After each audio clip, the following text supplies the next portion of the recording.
Baik, para mahasiswa yang mengikuti kuliah rekayasa jembatan dan perancangan jembatan, kita jumpa lagi untuk belajar tentang beban angin pada jembatan. Ini adalah bagian dari mata kuliah rekayasa jembatan, dan juga mungkin bagi mahasiswa yang mengikuti perancangan jembatan adalah merupakan review dari kuliah yang telah didapatkan.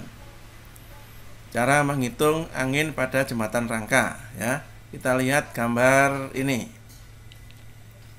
Beban angin yang bekerja pada jembatan itu terdiri dari dua macam. Satu, beban angin yang langsung terkena konstruksi rangka. Satu lagi, karena rangka itu lubang-lubang, maka ada angin yang terkena kendaraan yang lewat pada jembatan. Nah, masing-masing punya nama sendiri-sendiri. Yang bekerja di rangka dinamakan EWS, yang bekerja di kendaraan dinamakan EW1. Nah, beban angin itu kita mulai dengan menghitung VDZ ini. Ini rumus sesuai dengan SNI. Yang VDZ ini adalah merupakan kecepatan angin rencana pada elevasi Z. Ya, di sini untuk jembatan atau bagian jembatan dengan elevasi lebih dari 10 meter, kecepatan angin dasar rencana VDZ harus dihitung seperti ini. Kemudian V10 di sini adalah kecepatan angin pada elevasi 10 meter di atas permukaan tanah atau di atas permukaan air rencana. Kemudian VB adalah kecepatan angin rencana, itu antara 90 sampai dengan 126, ya, tergantung dari lokasi. Y bekerja pada 1000 mili, elevasi 1000 mili, ya, atau 1 meter ini, yang akan menghasilkan tekanan seperti yang disebutkan pada ketentuan dalam 9.6.1.1 dan pasal 9.6.62 di SNI-nya. Z adalah elevasi struktur dari permukaan tanah atau dari permukaan air di mana beban angin itu akan dihitung. Nah, jadi ini posisi lantai, ya, posisi lantai kendaraan terhadap muka tanah atau muka air. Kalau dia melintasi air, ya dia harus dari muka air. V0 adalah kecepatan gesekan angin. Ini bisa diambil pada tabel 28. Nah, V0 dan Z0 ini merupakan tabel ini, ya. Jadi posisi jembatan itu ada di mana? Dia ada di lahan terbuka. Dia ada di daerah suburban atau perkotaan. Ini angkanya mempunyai angka yang beda-beda. Nanti kita ambil dari sini untuk V0 dan Z0-nya. Kemudian di sini, ya, V0 dapat diperoleh dari grafik angin dasar sesuai dengan berbagai periode ulang, atau disurvei, atau tidak ada. Kalau jika tidak ada ketentuan atau pengetahuan lain, maka kita bisa ngambil antara 90 sampai 126. Di mana V10 ini adalah sama dengan VB. Ini di sini. Ini ada VB, V10 ini akan sama dengan. Kalau tidak ada ketentuan lain, maka ini disamakan. Berikutnya adalah beban angin EWS. Apa beban angin EWS ini? Beban angin yang terkena konstruksi rangka. Beban angin ini, EWS ini satuannya adalah Newton per meter atau Newton per milimeter. Dia dihitung dengan perumusan ini. Nah, ini EWS persatuan panjang. Persatuan panjang ini artinya persatuan panjang jembatan antara tumpuan ke tumpuan.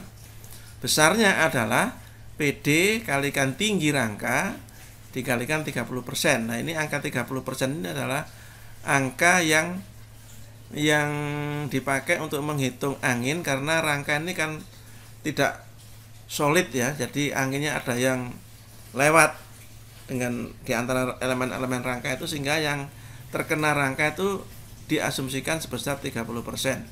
Ini cukup besar, saya kira cukup besar, jadi cukup konservatif lah. Nah, EWS ini persatuan panjang, hitungnya dari sini, PD. PD itu yang mana?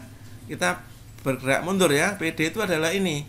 PD adalah PB dikalikan VDZ. VDZ mana? Tadi yang sudah kita hitung di sini. Nah, ini VDZ dibagi VB dalam kurung kuadrat. Ini PD-nya ini. Kalau PD sudah ketemu, maka kita bisa menghitung EWS. Nah, sekarang PB ini adalah tekanan angin dasar. Ini ya, tekanan angin dasar. Ini tekanan angin yang langsung tegak lurus pada jembatan ya.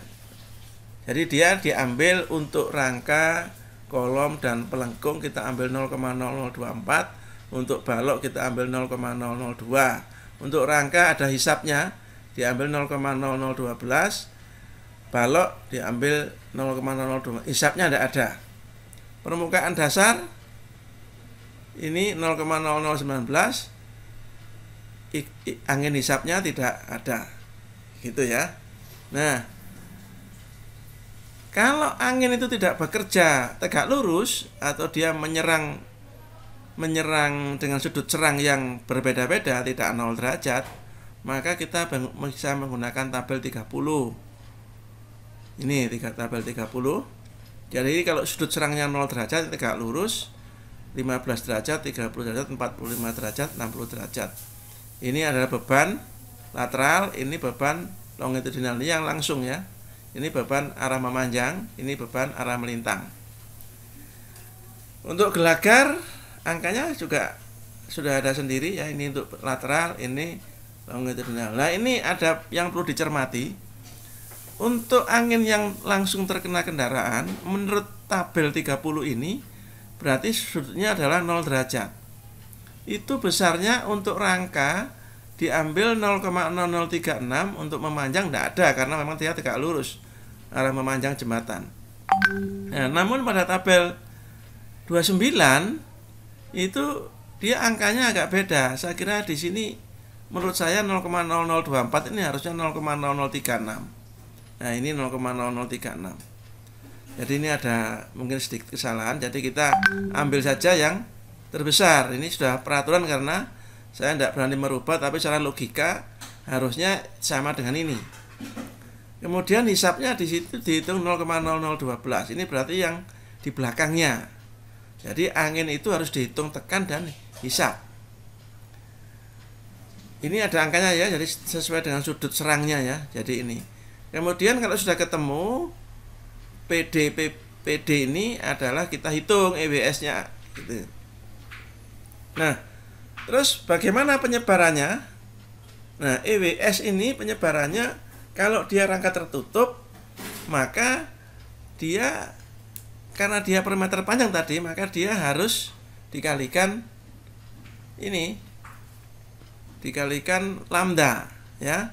Jadi dikalikan lambda, dikalikan tinggi rangka, dikalikan lambda. Jadi ngitungnya itu nanti ada contohnya pada video berikutnya. Jadi rumusnya adalah PD tinggi H kali 30% tadi itu EWS-nya. Ini bekerja di sini nanti. Sini. Jadi untuk bekerja di B katakanlah itu adalah sebesar lambdanya, karena setengah lambda. Nah, itu kalau rangka batang terbuka. Jadi yang tadi dikalikan tinggi itu dibagi dua dulu. Ya. Kemudian yang setengahnya itu dilempar ke atas, yang setengahnya dilempar ke bawah. Jadi harusnya seperti itu. Nah, untuk rangka terbuka tidak ada yang ke atas. semuanya harus diterimakan di ikatan angin bawah. Di sini karena tidak ada ikatan angin rangka terbuka. Gitu ya. Nah, kemudian ini adalah angin yang terkena kendaraan. Ya, angin yang terkena kendaraan itu kita namakan dengan EW1. Nah, dia tidak ada hisap, dia harus semuanya tegak lurus bekerja, besarnya sesuai dengan sudut serangnya. Jadi kalau dia tegak lurus ya langsung kita ambil 1,46. Jadi kalau dia agak miring ya diambil ini. Nah, di mana bekerjanya EW1? EW1 itu bekerjanya di sini, di bawah semua, atas tidak menerima. Karena dia adalah beban dari kendaraan yang lewat di atasnya. Nah, saya kira itu sehingga nanti di bawah di sini ada penyembelahan beban EW1 dan EWS. Sedangkan yang di atas ini nanti totalnya hanya ada EWS saja. Ya, saya kira itu beban angin ini bisa kita lanjutkan pada video berikutnya, yaitu contoh bagaimana cara menghitungnya. Ya, silakan disimak, silakan dipelajari. Mari kita ikuti video berikutnya. Kalau ada pertanyaan bisa lewat WA dengan saya, dan jangan lupa subscribe. Terima kasih.